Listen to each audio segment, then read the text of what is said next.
Hello everybody, welcome back to Crank It. Today we got a Sportsman 570 Polaris in the shop, 2017 model. Customer brought it in saying the machine's running great. Only problem he's having is the battery won't stay charged. So let's test the machine out and get it fixed. So let's get started. So the first thing you want to do is get out your old trusty voltmeter. If you don't have one, it's just a reminder that all parts and everything we use to fix this machine will be listed in the description below.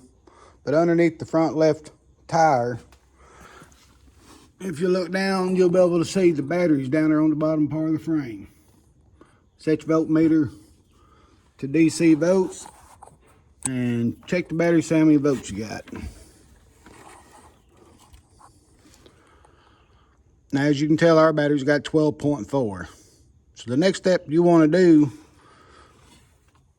take the probe off the battery and crank the machine up, and it should be reading, when you put your probe back on to test the voltage while it's running, it should be reading between 13 and 14 volts.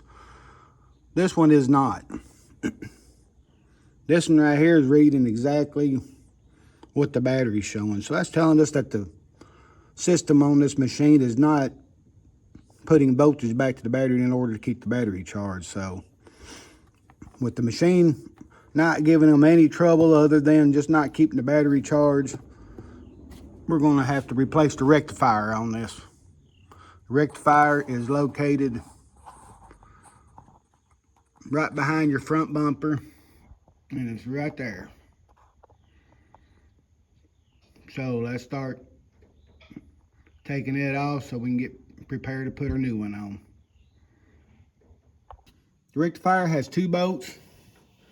You got one right here and one directly on the other side. I believe they're 10 millimeters where it bolts this part onto the frame of the machine.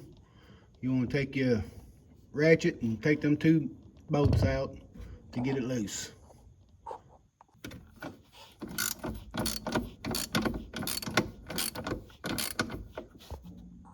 Okay, we got the two bolts out of the rectifier and has it loose. Next thing you want to do is come right over here, back by the battery where the reservoir to your radiator is at.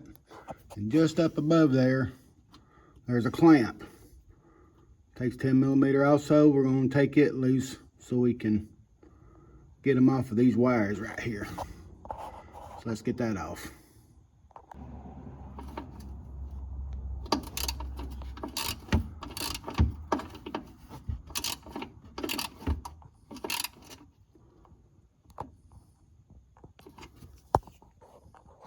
Okay, we got the bolt removed, clamp out of the way. The next thing you want to do is get on the back side of this reservoir, and you see right there, there's a plug that's coming from the rectifier. You want to take a screwdriver and put it up under it and pop it loose. It's got a tab behind it where it locks in. Once you get that loose, pull you some slack and unplug it. Okay, we got our wire unplugged. When y'all go to pull it, you know, when both pieces are put together, there's a lock there that you will pick up. And once you pick it up, it'll unplug very easy. Next thing you want to do now is you want to pull this wire all the way out until you get it loose and unthreaded from the frame here. So let's get it worked out.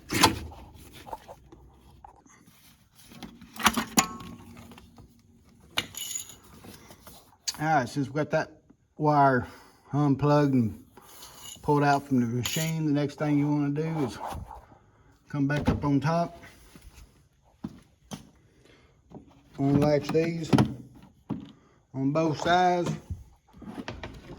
and raise storage compartment. Next thing you want to do is remove these four starred bolts. They look like this. Remove them from this panel, and then remove this weather stripping. Once the bolts from weather stripping removed, go ahead and remove this center cover here.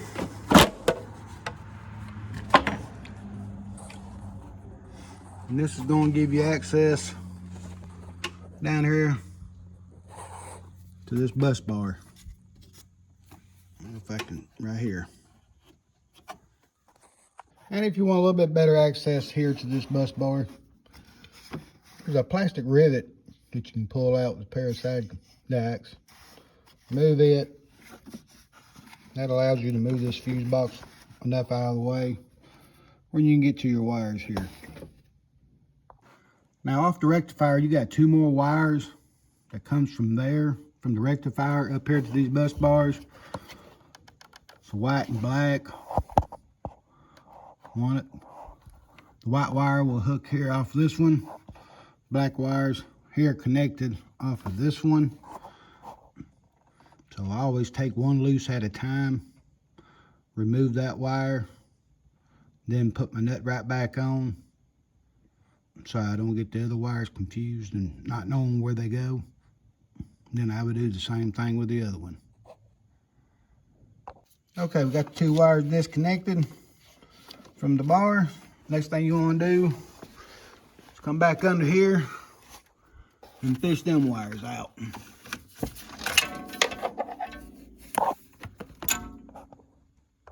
Once you get that pulled out, then your rectifier is now off the machine. Now it's time to reinstall everything. Reinstall the new one back on. Okay, with our old one removed, we got the new one right here. The old one had a heat shield that was behind it, so make sure you put it right back in place behind your new one. And let's get this unit bolted back up on the frame.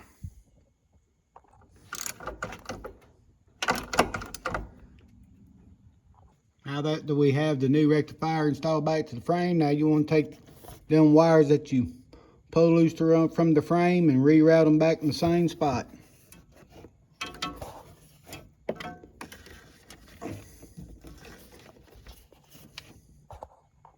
Okay, I got the new wiring harness from the rectifier run up here to this bus bar. That was the last wires that we took off. On the old one, it had white and black coming from the rectifier, but on this new rectifier, there's a black and red. So on this new one, the black wire is going to be the ground, so you'll hook it up to the right. And on your red wire, you'll hook it up here on the positive. So let's get them hooked up. Once you get them 2 wires secure, go ahead and put your rivet back in your fuse box to anchor it.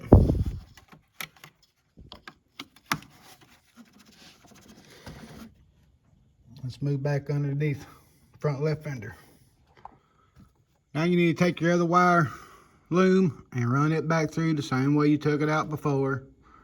As you can see, I've done got it ran down, and I've done got the wire hooked back up to the plug-in on the machine.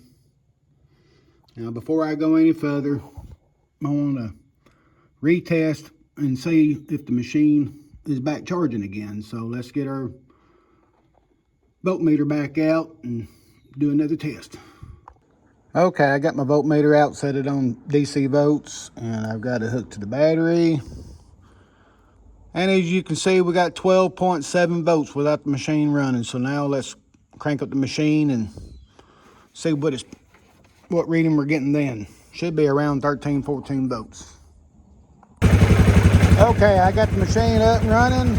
Now let's retest with the battery with our voltmeter. And with it running, now we had 12.4, I think, on our first reading with the machine running. Now we're getting 14.5, so now the machine is charging, and keeping this battery hot shouldn't be a problem anymore.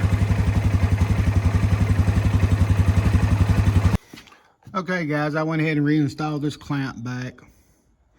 Got my wires all tucked together. The only thing I like being finished with this job is a couple of zip ties here and there to help keep these wires in place and off of anything that's hot. And putting our cover back on, weather stripping, and this job will be complete. So if y'all like stuff like this, videos to help you get your machines back on the road, be sure to like and follow us. Like I said before, all of our parts and everything to do this job be in the description. And as always, we'd like to thank you, and we'll catch y'all on the next video.